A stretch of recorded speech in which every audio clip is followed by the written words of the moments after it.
symbol, not order up for Ethel. Yeah, we're out of cheeky now.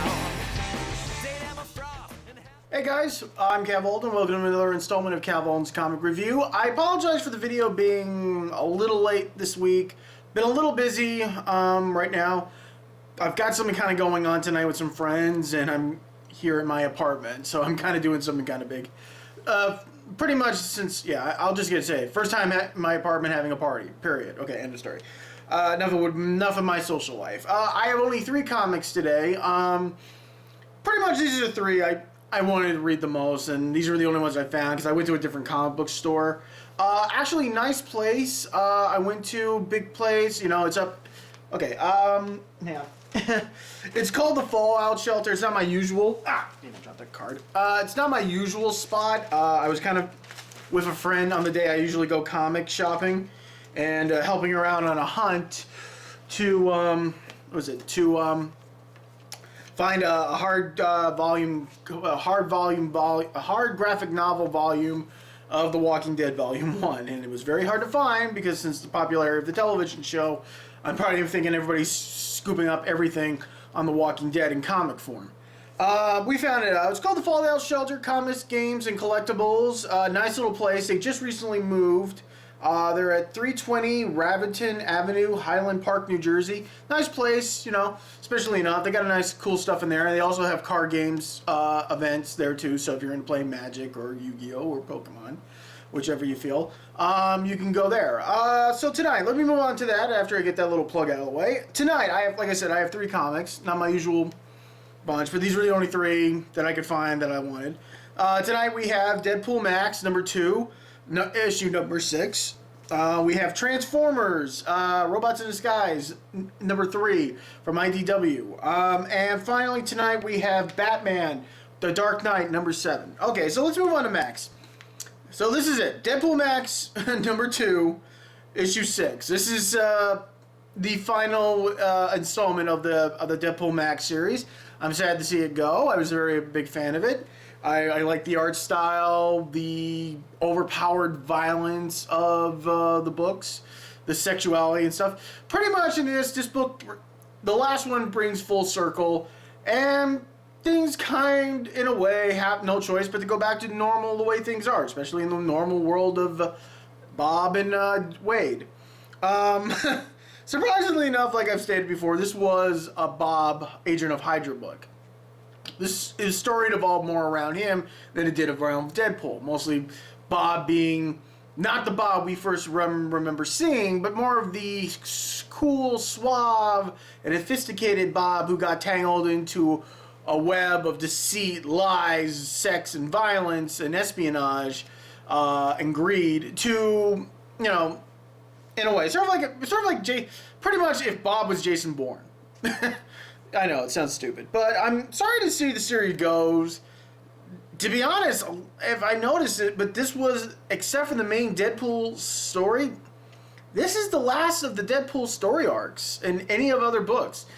Merc of the Mouth ended about 2 years ago, I think, was it now? Yeah, think about it, a year or 2 now it's been. They stopped doing anything with Deadpool Team Up because we all know how bad that ended up. Wade Wilson's War is over. That was a short-lived but a pretty good series. I liked it. Deadpool Max is the last of them. All we got left now is the main Deadpool story arc, which made me to kind of worry. I mean, Deadpool does make appearances in other comics, but this is the last of his story arcs, except for the main story arc, which is why I'm really worried what Wade's doing. And we'll find out in the next issue of that, and looking forward to that. Oh boy. So yeah, I mean, makes me kind of wonder, has Deadpool's thunder sort of slowed down? Are they, you know, saying, okay, let's ease up on the Deadpool enough? We don't know what's going to happen. We don't know what's going on with the movie. I mean, we may never get the movie. We may or may not. We may not get a good movie. I don't know. I haven't heard anything about it. Stories keep popping up on most stuff that Ryan's still interested, Ryan Reynolds, and I know that he's still interested in doing the movie. So I don't know. So sadly to say, I'm very sad to see this story this comic comes to an end, because I like the Max series. I think the Punisher Max is still going on. I don't know. For some apparent reason, I find it very weird that Max would be still going on. Punisher Max is still going on. But then again, that is kind of perfect comic for it. Okay, Transformers, Robots in Disguise from IDW, issue number 3. This is not the original cover, this is cover B. IDW does a lot of split covers. I picked this one up only because, one, I don't do a lot of Transformers things, but even though I do like the way the Transformers look in the comics, they look great. The artistry on them was always done well in these books. But the reason why I picked this cover up, because it reminded me of my friend Harley XD Quinn when she when she dressed up as Starscream, Generation 1 Starscream, when I met her for the first time in OhioCon. It reminds me, looking at the covers and comparing, it reminded me of her, and yeah, and she's a really nice girl. She has another YouTube channel now called ChelseyCosplay, where she's mostly focusing all of her work on cosplaying on that channel. So check that out if you want to check out, see how she does, because she's done some really good work. She really did an amazing job on this costume.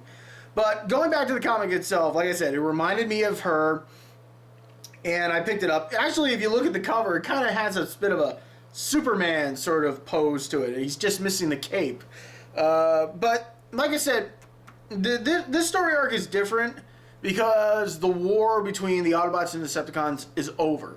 Now, this is only issue 3, and I haven't picked up the other 2 issues, but from what I can tell and what I've read and everything, the war of the Transformers is over. The Great War of Cybertron is over. They've managed to they're rebuilding Cybertron. The Decepticons and the Autobots are working together to rebuild Cybertron and move towards the future. From what I can tell, Starscream has taken up the role of trying to be an important person in the work without trying to be deceitful, like it's normally he used to be. So now he's taking in consideration, the care and well-being of others, and so on. And the thing is, there's still tension. There is still tension between both sides because, they've been fighting for millions of years. Both sides don't really trust one another. And I like this, how do you get two factions that have been fighting for so long to actually work with one another? And we'll see how this story goes. I like the fact that this is like the next chapter in the Transformers saga. Sadly, I don't see Optimus Prime or Megatron in this. Like I said, I don't have the first 2 issues, so I don't know what happened to them. As far as I know, Starscream and Wheeljack are trying to keep everything together. And I've always liked Wheeljack. He was one of my favorite Transformers in the 80s cartoons, and I even had the little figurine of the little Transformer of him. Wish I still had that. God damn it, Mom, you had to throw out all my good toys. But like I said, this does look like a pretty good story arc. I've always liked the Transformers pretty much for the artistry. The art style for the Transformers is done, I think, really well, and it kind of gives them more of an upbeat version for this now's generation. Well, because let's face it, the way things are going now, we got to hold on to something of our childhood because Michael Bay's blowing the shit up out of everything. Okay, to finish off for the night, The Dark Knight, Batman, The Dark Knight, issue 7. This is supposedly the final battle between Baine and Batman. And it also kind of ends the story arc that's going on in the book where what's going on, why are all the supervillains running around with Bane's venom toxin. And we also get to find out who the White Rabbit is. I kind of predicted who it was, but there's a twist to it that I didn't see coming, and I kind of like that. I kind of knew reading the issues, putting everything together, I kind of knew who the White Rabbit was, but that was that twist that I didn't see coming, and maybe that's what got me. And maybe that's what I was more eager to find out if I was right, because I wanted to know if I was right on who the White Rabbit was. But, be honest with you, Bane and Batman beat the holy shit out of one another in this. I mean, holy cow. It's obvious Bane wants to crush Batman once and all, and Batman's going brutality on his ass, and the two of them alone are kicking the crap out of one another. It is nuts. I mean, they are just going at it back and forth all over the place and everything, and it's nuts. But I'm hoping, like I said, you know, the new 52 comics have gotten a bad rap. Some of them have not done so well. Like I stated, there are only a few of them I actually still read. The others I could care less about anymore now. Two of the books I haven't read, which I've actually been told have been really good, like I've stated before 100 times. Animal Man and Batgirl I've been heard. I know. Bad boy. Bad. No, I'm almost slapping myself twice because every time I mention Batgirl, I know it should be a good read because Gail Simone's writing it. And I'm really, you know, smacking myself upside my head because I haven't picked it up. So that's it for tonight. Thank you for watching. I hope you guys enjoyed. Like I said, you know, we'll see what the rest of the week holds up. We'll see what next week's gonna hold. I think it's gonna be a while. I think till 2 weeks or so until we get the final issue of the Dead arc of the Deadpool saga. We'll see how that ends and hope for the best. Because I know I got a bad feeling it's just gonna be really bad. And stuff. But like I said, we'll see how that goes. I'm gonna put a description of Harley XD Quinn's YouTube channels down here and our other channel. So check those out too. She's been doing some good work. She did it, like I said, she did a great, like the great Generation 1 Starscream. She also did this great Green Goblin one too. So we'll see how that goes. We'll hope for the best for Deadpool in a couple of weeks and see. And I'll catch you guys next week. So thank you and good night.